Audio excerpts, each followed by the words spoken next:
ఇక నంద్యాల జిల్లా national seed corporation వద్ద రైతులు ఆందోళనకు దిగారు. కార్యాలయానికి తాళం వేసి రైతులు నిరసన తెలిపారు. తాము పండించిన వేరుశెనగ పంటకు అడ్వాన్స్ చెల్లించాలని రైతులు డిమాండ్ చేశారు. నాణ్యత లేని పంటకు డబ్బులు చెల్లించలేమని నేషనల్ సీడ్ అధికారులు తెలిపారు. అయితే న్యాయం జరిగే వరకు తాము ఆందోళన చేస్తామని రైతులు అక్కడే కూర్చున్నారు.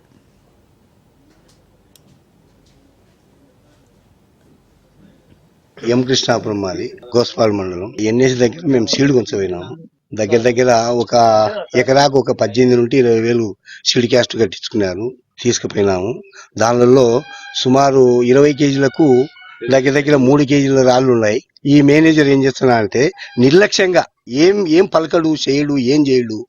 రైతులు అంటే లెక్క లేదు, జమలేదు. ఆయనకు సరుకు తోలి మాకు డబ్బులు ఇవ్వడం లే. ఈడ సరుకు తోలిన 20 రోజులకు మాకు అడ్వాన్స్ రాయాలి.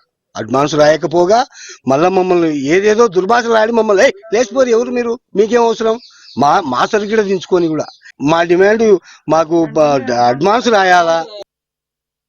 మాది ఎం కృష్ణాపురం గోస్పాడ్ మండలం ఎన్ శివరామరెడ్డి నా పేరు. ఒక ఎకరాకు వచ్చేసి 15 నుంచి 18 వేలకు ఇత్తనం కాస్ట్ అయింది. జూన్ 20వ తేదీ తీసుకుపోయి ఇత్తనం వేసినాం. ఆ నుంచి ఈ పొద్దు తోలేదాకా 70 నుంచి 80 వేలు ఖర్చు వచ్చింది. రెస్పాన్స్ లేదు.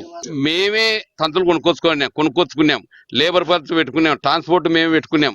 అయినా కూడా మేము వరాయించినాం. అది ఏమంటే వర్షం వస్తుంది కాబట్టి మా ఇబ్బంది మాకుంది కాబట్టి వాళ్ళు ఇచ్చేది లేట్ అవుతా అని మా తిప్పలు మేము మన్నాం. ఇప్పుడు మేమేమంటున్నాము, సార్ దించిన 10 రోజులకు మీరు అడ్వాన్స్ రాస్తున్న ప్రతి సంవత్సరం మేము దగ్గర 2000 సంవత్సరం నుంచి తోలుతున్నాం. ఈ పొద్దు కొత్త కాదు మాకు. దించిన 10 రోజులకు అడ్వాన్స్ రాయాలి. అడ్వాన్స్ అయినా ప్రాసింగ్ ఆడాలి. ప్రాసింగ్ ఆడాక టెస్ట్ కంపేరి. టెస్ట్ లో పాస్ అయినవే తీసుకోండి, మిగతాది వద్దు, మేము ఎన్నికి ఎత్తుకపోతాం, మీ డబ్బులు మీకు కట్టి ఎన్నికి ఎత్తుకపోతాం. అయినా దాంట్లో రెస్పాన్సే లేదు వాళ్ళది. మాకేమో ఎకరాకు 75 నుంచి 80 వేల వరకు వచ్చింది ఖర్చు. వాళ్ళు లెక్క జమ చేయకున్నారు.